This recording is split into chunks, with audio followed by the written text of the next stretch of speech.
Pandesara Bestan ward number 28માં સૌથી વધુ ઉમેદવારો ચૂંટણી લડી રહ્યા છે। ભાજપ, કોંગ્રેસ, આપ સહિતના રાજકીય પક્ષો સામે અપક્ષ ઉમેદવાર પણ ચૂંટણી મેદાને પડ્યા છે। અપક્ષ મહિલા ઉમેદવાર દ્વારા ઘરે ઘરે જઈ લોકોનો વિશ્વાસ મેળવવા પ્રયાસ કરાઈ રહ્યા છે। અપક્ષ અને મજબૂત પીઠબળ ન હોવા છતાં મહિલા ઉમેદવાર પ્રજાનો મત અને વિશ્વાસ જીતવાનો દાવો કરી રહ્યા છે। સામાન્ય ઘરની ગૃહિણી મહિલા હોય, વિસ્તારના લોકોની સમસ્યા અને શિક્ષણ નીતિના અભાવને દૂર કરવા પ્રયાસ કરશે।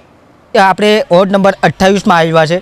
वोर्ड नंबर 28 में उम्मीदवारी करी है प्रियाबेन मोरे, जे भी एक भाड़ा मकान में रहीने अने एमना जे घरवाळो छे ए मजूरी काम करे छे। मजूरी काम करीने पोतानो गुजारण चलावी रह्या छे। जे रीते ए लोकोए केम दावेदारी करी, शुं हतुं दावेदारी करवानुं कारण एमना पासेथी आपणे जाणीए। पहला तो आपणे एमनो मकाननो आपणे बताववा मांगीए छीए। जे मकान छे ए मकान ए पोते भाड़ाना रूममां रही रह्या छे। भाड़ाना रूममांथी कई रीतना ए कामगीरी करी रह्या छे, शुं छे एमनी हकीकत आपणे जाणवा जोईए। આપણે એમના પાસે આવ્યા, એમના બાળકોને ભણાવી રહ્યા છે। જે બી બાળકો છે એ નગર પ્રાથમિકમાં અભ્યાસ કરી રહ્યા છે।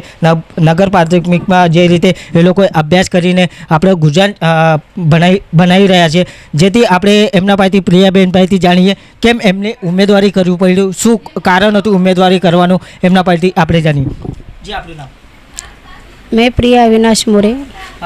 प्रियाबेन बताइए, आपने उम्मीदवारी की है, क्यों की है और आप खुद भाड़े के मकान में रह रहे और आपके हस्बैंड नौकरी मजूरी काम करके आपका गुजारा चला रहे, क्यों उम्मीदवारी करने का कारण क्या था आपको? मैं इसलिए उम्मीदवारी के लिए कारण पे खड़ी रही क्योंकि यहाँ की समस्या बहुत सी है। जहाँ तक मेरी बच्ची स्कूल में जाती वहाँ पे भी बहुत सी तकलीफ है और मैं खुद आंखों से देख के आई हूँ। क्योंकि वहाँ पे कुछ ऐसा है ही नहीं कि बच्चे पढ़ सकते हैं ठीक से। गटर की नाली लेके, यहाँ की गंदगी लेके बहुत सी ऐसी समस्या है। उसी कारण मैंने देख के ये कदम उठाया है कि मैं कुछ अगर मुझे करने का मौका मिल रहा है तो मैं कुछ कर सकती हूँ। आपके जो हस्बैंड है मजूरी काम करके आपका गुजारा चला रहे, आपके किस तरह का पूरा शेड्यूल रहता है, किस तरह का आपका मैनेजमेंट रहता है? बस वो तो जैसे जैसे वो लेके आते हैं बस उसमें ही गुजारा होता है। मैं भी घर पे नहीं रहती हूँ, मैं भी कुछ काम धंधा करती हूँ। बस मुझे कुछ मौका मिला तो बस इसीलिए मैं भी आगे बढ़ रही हूँ। मैं भी घर पे नहीं रहती हूँ, काम धंधा करती हूँ। जो आपके लड़के हैं कौन सी स्कूल में पढ़ाई करते हैं, किस तरह के उनका शिक्षण का अभाव रहता है? मेरी लड़की तो प्राइवेट में तो नहीं पढ़ती है, सरकारी स्कूल में ही पढ़ती है। सरकारी स्कूल में पढ़ते हैं, किस तरह का उसका शिक्षण पे रहता है? शिक्षण किस तरह से मिल रही है वहाँ पे सरकारी स्कूल में? वो तो जितना हम पढ़ाते हैं उतना ही है, बाकी जितनी उनकी कोशिश रहती है उतनी। बाकी तो घर पे ही लेसन लेके आते हैं कि टीचर ने ये लेसन बोला है, वो लेसन बोला है, वही हम लोग उसको पढ़ाते यहाँ पे भी है। अभी तो समस्या ऐसी हो गई है कि लॉकडाउन की वजह से उन्होंने ऐसा निकाला है कि ऑनलाइन लेसन होना चाहिए।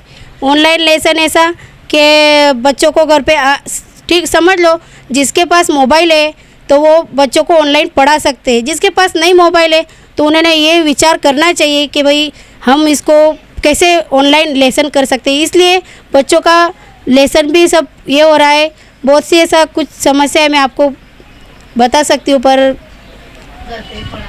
जिस तरह से आपने उम्मीदवारी की है, किस तरह का माहौल है आपके विस्तारों में, किस तरह का यहाँ पे सामना करना पड़ रहा है आपको? ऐसी बहुत सी समस्याएं, जैसे झाड़ू वाली होती है वो नहीं आती यहाँ पे झाड़ू लगाने। गटर लाइन में बहुत गंदगी होती है, छोटे छोटे बच्चे स्कूल से जैसे पढ़ाई करके निकलते हैं, बहुत सी गंदगी रहती है। और जहाँ तक रोड की यहाँ पे व्यवस्था हुई है वो हमने ही जाके कितनी बार अर्जी करके ये रोड बनाया है। बाकी की गलियाँ तो ऐसी ही रहती है, तुम जाओगे छोटी छोटी गलियाँ में बहुत गंदगी है, बहुत कीचड़ में बहुत लोग वहाँ से ही चलते हैं, वहाँ पे ही खाना खाते हैं, बहुत सी ऐसी गंदगी है। हम लोग